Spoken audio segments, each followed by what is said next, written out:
So I want to start with some common misconceptions.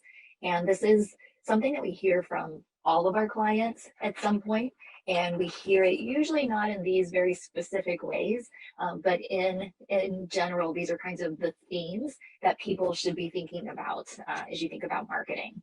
So the one, our product sells itself.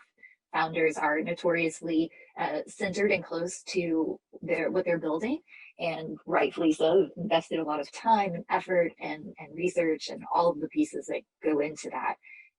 One of the things that's happened in the ed tech market over the last couple of years is the number of choices and the number of tools that are now available.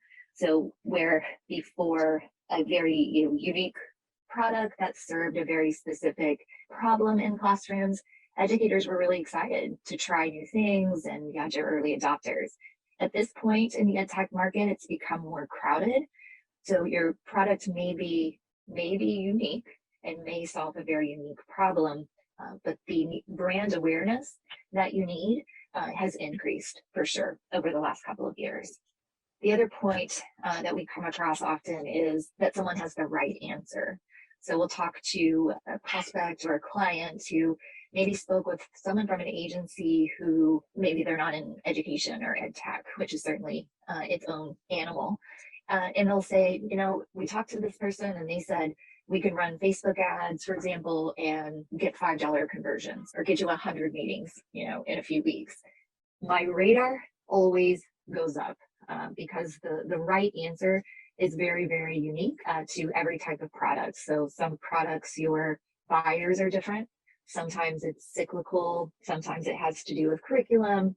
The variables are much wider, and someone can be making promises that they can't necessarily keep. The other point is to think about the specialized expertise. So a lot of founders will talk to one of the things that as a founder, you probably know, the number of things that you can do in marketing far outweighs the number of specialists that you can have. So when you are thinking about marketing, be a little less into the really specialized deep expertise and a little bit more tied into someone who gets the startups phase. And fourth, the only purpose of marketing is sales. When you think about how people learn about your product, how they get to know what your product does, how they maybe consider you against your competitors, how they finally may schedule a meeting, how they finally you may make a sale. So you can see already just in those general high level that the number of touch points, so we call them brand touch points, is really high.